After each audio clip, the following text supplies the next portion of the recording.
Lots of star seeds, yes. I mean, we have many walks of life, that is resonating with our site and our people, our tribe. Okay, and like I says, I'm not big on the bloodlines, because if we were big on the bloodlines, I guess we'd all be singing Kumbaya with your brothers and sisters and moms and dads. But it's just not the case, is it? We are a genetically, soul created by God to break out of the matrix, and we were meant to be the light. We were meant to, push forward and be the, basically there to run point, and that's what we're doing. No glitching, Debbie. Well, that's good news. Yes, blue follows order. Red does not need them. Exactly. Red has critical thinking. We like to, do things on our own, that would satisfy us. Okay. The blue, the libtards and the NPCs cannot think for themselves.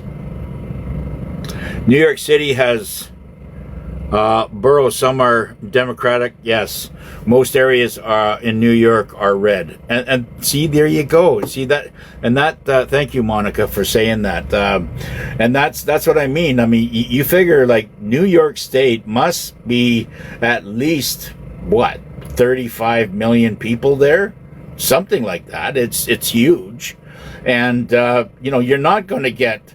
These agitators and little Antifa commies are, they get moved around. There's not that many of them. And of course, they like to, have places to hunker down as their base of operations, such as the shit that's going on at Berkeley University in Oakland, and some of these other, places that they can hunker down, like Seattle and Oakland and, any place, Portland, stuff like that there. And they're basically going to get cleaned out. I mean, like I said, I can get along with any type of religion, whatever, if it's man-made or not. I have always an open view. I've witnessed enough that, the majority of every religion out there wants peace on earth. They want to raise their family and have lots of children. But there's inside each religion, we have radicals. In every Christian radicals, far-right radicals. They've gone too far, right? They're racist, and this is not who we are. We're not racist. And the people that call me racist, I have to laugh at them. All my wives, have been colored, right? I got a few of them that are more white than, but they got that little bit of color to them, and they're all beautiful. Absolutely beautiful. So I'm not apologizing to anybody.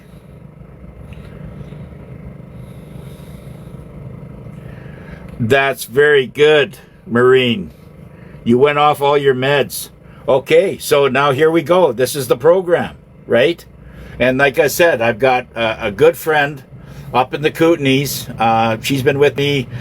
We've been tight buddies for since 2016 or 17, and we started doing some silver stacking together, and always collaborating over coffees and stuff like that. We got on well, and her daughter is really sick right now.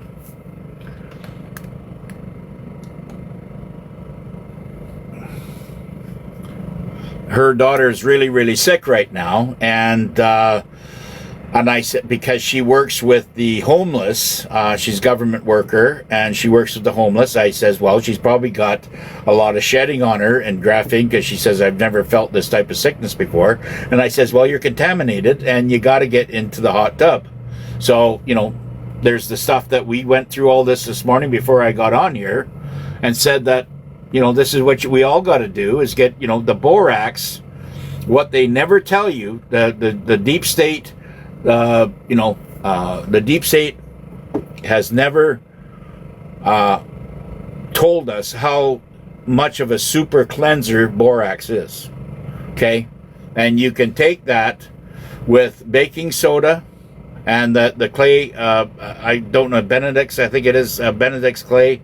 1 cup of that of each, plus and I throw in a cup of vinegar, white vinegar, and throw the borax, a cup of borax into the hot tub. Okay, you want to cleanse yourself out, get the water as hot as you can get it, and go lay in there, and mix it all up first. Get it all stirred up. And this comes right from Gene Decode, okay, because he's on it all the time, and I guess he's very acceptable to the shedding or whatever. I don't know what the deal is there, because he's had so many shots because he was in the military when he wasn't waking up, but he's certainly trying to get it all out of him now, and he has a protocol for all that. Now, we are all contaminated based on the amount of aluminum dioxide that's been sprayed on us and all the bullshit that they've tried to kill us with. Okay, even if you tried to even if you didn't accept any of the pokes, right?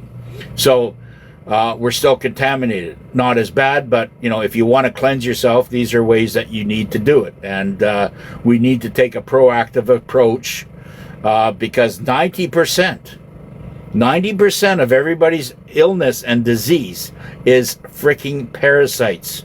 Okay, it's parasites and aluminum dioxide. Okay, contamination, parasites, and the shedding and all this other shit. There's a combination. So if you want to, like I said, you can take the ivermectin, you can take the black seed oil, and take the Shilajit, right? And you can order all these things, the Shilajit and everything, and there's things that will clean out your kidneys. Take it all, whatever. You're not going to overdose on it. It's all holistic, okay? And the same with the bath ingredients. You could take all of that, take the cup of borax, take the cup of vinegar, take the cup of baking soda, and take a cup of the clay, and then just mix it all up there. It's like, okay, you're in the soup, and sit there and cook yourself. And get that all out of you. And then, of course, you get into the shower, and after 15-20 minutes, however long you can stand it for, but that'll just suck out all the poisons out of your skin. So you got to exercise your skin to get all that pores out of you, right? And all that ingredients will draw out all the bullshit poison that's in you, and you keep doing that, and you'll find yourself getting very, very cleansed. Now, I want to say that what I do, because I don't have a shower or a bath or whatever, I have to go to the ARC complex in Abbotsford to take my daily showers. Okay, now what I do there is I take just go in there and do my showers or whatever, but then I have a big bottle of hydrogen peroxide, and then of course I do all my thyroid areas, right? And I feel good. People want to message me, I will go right directly to my message board and start answering questions. So if you don't want to throw them on here, if you feel that they're more private and you want to have some questions, or you have some questions for me, then just message me and I'll get to the message board. Okay?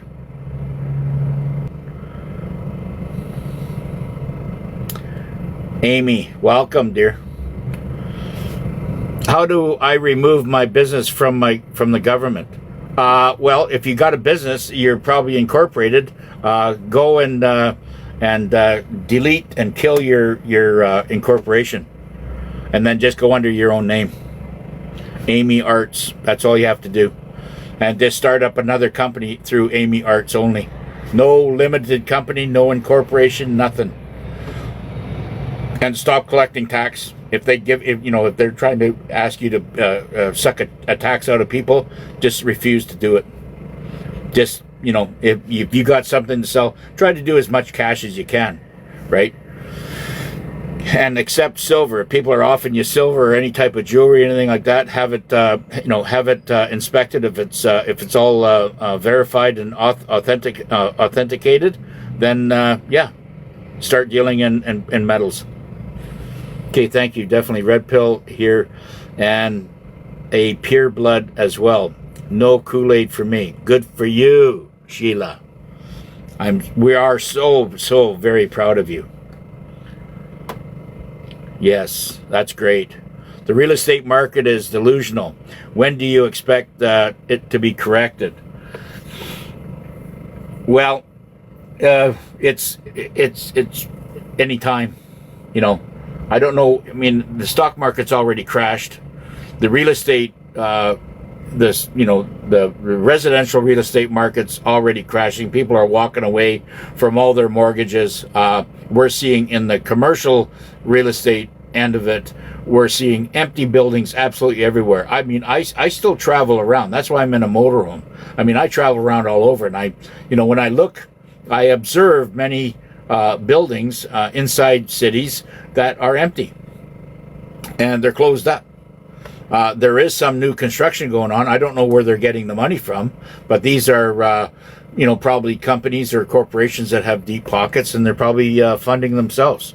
But what I would do is if anybody, and this is probably a good point, we should probably talk about this real estate a bit, because there's a lot of people that are holding real estate right now, and I get it. It's a touchy situation. I'm going to tell you what I did, okay? And that's what I sold. All my properties. I own 60 mortgages inside my career and my lifetime inside Canada, and I did another 575 projects outside the country in places like Japan, China, and South Korea, and of course the Philippines.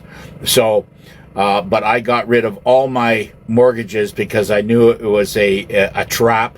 It was a black hole that I was just throwing my money into, because if they weren't getting me on the interest rates and fluctuating that interest rates through my contract, my mortgage contract, then the government was getting me at the end of the year and overinflating a piece of real estate to try to boost up the tax areas, and it was always going up more and more. So when you have two properties, one is maybe your warehouse and one is your house, I said, this is killing me. I can't survive.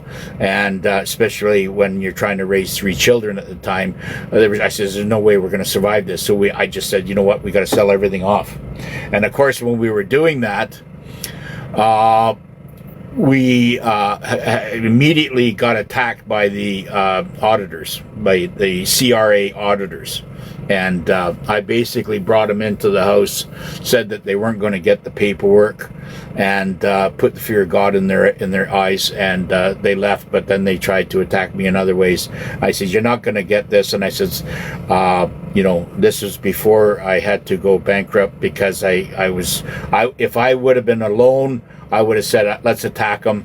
But I had a family considered, so I says we just basically had to break up everything. So I can honestly say that the government destroyed my family. I'm red, non-vaccinated. Good for you, Monica. I know you were, dear. I know you were. Yeah. You're a red blood, not a blue blood. Yeah.